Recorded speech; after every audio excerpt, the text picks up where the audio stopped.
WiiWare first, like that's the first people who showed interest, and then like when Microsoft got involved, and then PC I guess is like easier than I guess Microsoft the consoles to get on because of Steam.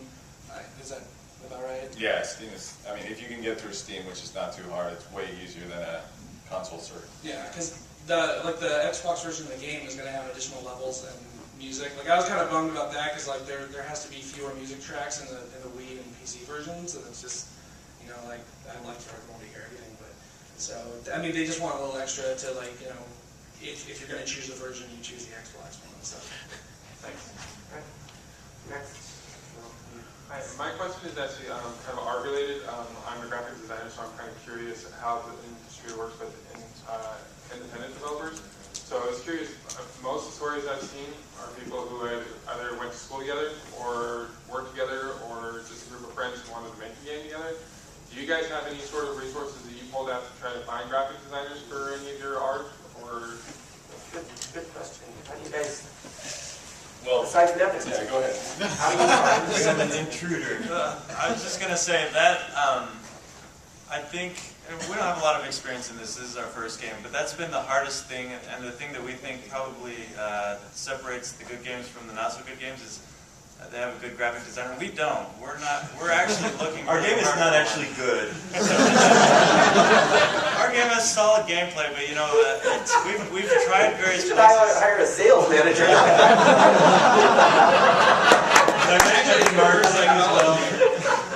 No, but that's been one of the hardest things, and your point is true. But and we've actually looked online in various places, and nothing manifested itself as like a really easy place to find a good graphic designer. But a part of the problem is that if we're going to hire somebody as a small team, we want somebody who's really good 3D modeler and a texture artist and a graphic designer, which is hard to find. And web, yeah. I'm going to borrow your wireless mic real quick. You can go to the audience.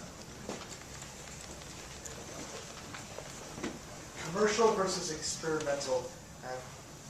Do you want to make your games as experimental as possible, or try to go along what's sold before, or somewhere in the middle? So, do you want to make money, or you just want creative freedom? Or is there a happy medium? Well, I don't think that purely experimental is the goal that we go for. We kind of have a game in mind that's kind of our dream that we want to make, but it obviously has to make money eventually, but we don't really look at doing things just purely for the sake of doing something experimental. We want to make something which works together as a game. Right. Does anyone else have an answer? You all eventually want to make money. I think we all want to make money. We want to make something, for us specifically, we want to make something fun. We want it to appeal to a lot of people. I mean, that's really rewarding for us, and so we make something fun for us, and then we try to make sure it's fun for as many other people. I think the question we asked ourselves was, what can we make that we would enjoy making that would make money? So it's like, the first part is, what do we want to make, but it's also got to make money, obviously, so we can keep doing it. But I feel like, I'm kind of a dreamer, but I feel like that question, maybe you don't even have to face it. Like, if you make a good experimental game, if it's a good game, then you've got a good chance of being successful with it. So that's the way we feel. Yeah, we all got together and asked ourselves, so what do we want to do to pass this class? So basically, we made this during sophomore year at our college, which is rumored to be the hardest year at our school. So we got together and just went, we want to make a game, but one that's not really hard to make, because we need to pass our other 22 credit hours. So with that in mind, we made a top-down shooter. So I mean, this, I don't know, hopefully will be useful to people looking to getting into the industry, because it's worked really well for us so far. We made a game that was very, very basic. We made a top-down shooter, and we made it really good and fun. And then on top of that, we figured, all right, what time do we have, or how much time do we have to make something cool with it? So we wanted to make a music game, so we just started building from our very base, solid level upwards. So it got a little bit experimental. We added some cool little art aspects to it, but we wanted to make sure we had something that was familiar with people that they would enjoy. And we got an A in the class, so it worked out. If you enter some sort of indie competition and get like a prize, is that an automatic A? No. Sadly, you would imagine, right? We don't even have an A+. We got an 8. Alright. So, side-scrolling platformers are not exactly original. They've been around forever. So I think the goal with Super Meat Boy the whole time was pretty much just, there's a really quirky presentation or whatever, and I guess that's where the creativity and everything is focused. But I think the goal was just to make the best feeling, most fun, just platform that you get. Go to the audience. Sure. So my question is related to basically just bug tracking. So in general, how do you handle it? And specifically, with the Steam Free Weekend, suddenly you have thousands of extra people. I'm sure that you're going to get more, Database crashes. Yeah. Yeah, we do. It's It's fun. So are you talking during development, post-development, or both? Probably more post-development. Kind of related to what you were talking about before, is whether you have something that's hooked in. So if someone's like, "Hey, it crashed," and then they send you whatever the bug file, and it has exactly what they inputted every clock cycle. Yeah. So for altitude during and post-development, we've had an automatic crash reporter. So if something goes wrong, the logs and hardware information will be submitted, and it's saved a huge amount of time for us. Absolutely critical, especially with a multiplayer game, but really for everyone, I think it will be helpful. Maybe even more so when people aren't plugged in, because they're less likely to hit you back directly. I do think it's a good idea to log all input, but depending on various constraints, it's hard. In altitude, we don't log every bit of input. We just have sort of standard logs that probably everyone uses. But I will say, if you have that automatic hook in, if you have some ability to submit it to your back end remotely, automatically, that a huge number of people will do that, many more so than would report it directly, and it's really helpful for us. A lot of rare crashes.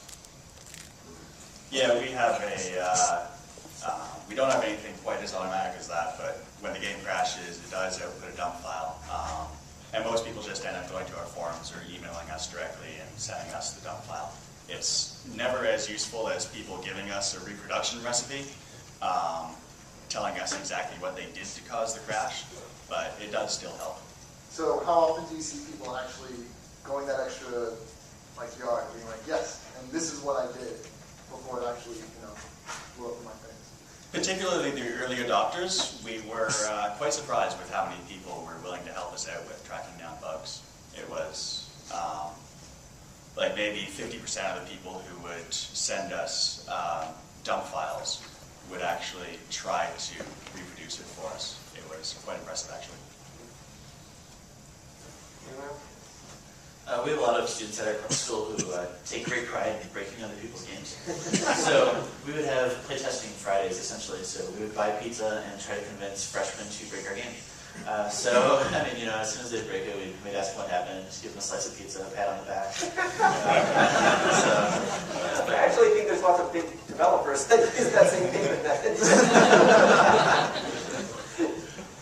Thank you very much. Did you have a follow-up? No, thank you. Okay, thank you. Next. Sort of on the same path, what role does automated testing, if any, play in your development? And if you do TDD, that's something. Very technical. It's very, very. Do we need definitions? So I would say on our code base, we have about 0.04% coverage with unit testing, and otherwise we just rely on crash reports and all that. Yeah, ours is pretty low too. Unit testing is something that I learned in school, but at the time I was like, it's useless. But as we got farther and farther, I found more uses to make unit testing actually something which is really useful. Particularly once you get a few years into a project, you find yourself having to refactor some code, and suddenly you introduce new bugs, which didn't exist before. The problem is the way that our code was designed, it's really hard to sort of segment bits of code into unit tests. So hopefully on our next project, we'll be able to separate things a bit more nicely and add some more unit tests like that. I would say when you have a core module, like a netcode module that you know is going to be the basis of a lot of the action in the engine, that putting some tests in there is probably a great idea, because yeah, you'll run into all sorts of regressions as you refactor. But at the same time, if you're just starting a game, it's kind of a depressing, boring thing to do, and you're often going to end up totally changing your code base. So try to do things that give you that positive feedback to keep going early. And if you end up with totally messed code, you can always restart, because you're going to anyways. I mean, it's going to happen with most code bases. So. Thank you. Do you have a follow-up? Not really. I've got another question though. What do you think of basically this sort of spectrum between like Android, if anyone's done any Android, well, almost anyone can spit out junk on that marketplace and say, for what I can see, PS3 is one of the most restrictive to get into. And So you're talking about just different distribution models and whether the limitations of one versus the openness of another? I guess sort of the feel of the marketplace. I mean, Android, iPhone are kind of crack flooded, and PS3 is kind of there. What, you just want their opinions? Yeah, that's it. So, I don't know, how many of you have?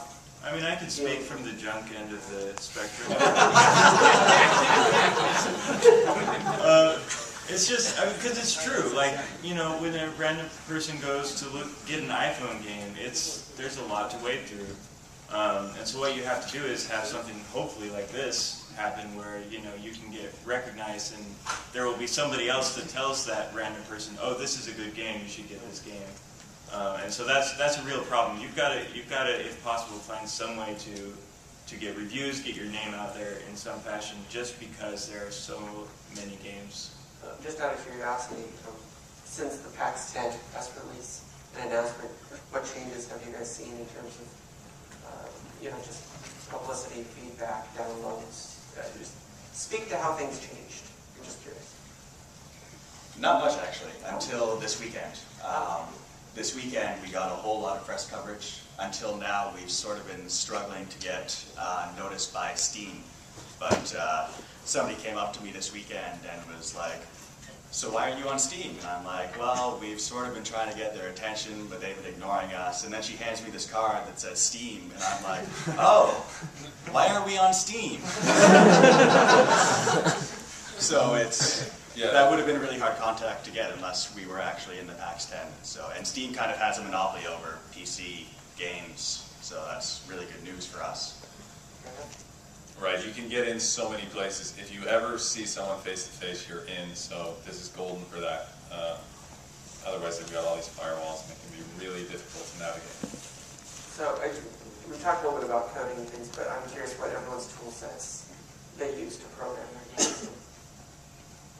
Well, I use... What tool set do you use? Oh, shit! Never get used to this guy. I'll just speak for Tommy because he's not here. I love that you continue the embrace. Our programmer Tommy, who is some kind of sorcerer, who is programming the entire game for 4 platforms by himself. All of his tools are custom, even down to the sound engine. And Edmund prefers to do his artwork in Flash because he's primarily a Flash developer, and Tommy actually built custom tools to export his Flash into what he could use for the game in like C++ and all that stuff. So yeah, all of our stuff is custom as far as I know. That's impressive. Actually, in the last panel, I can't remember which game it was, when we asked this question, one of the guys said assembly. Whoa! Bullshit.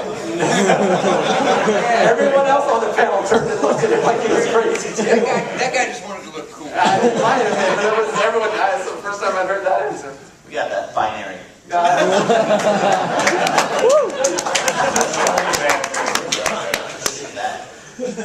we actually built everything from the ground up using C++. Granted, it's what we're going to school for, so we have to.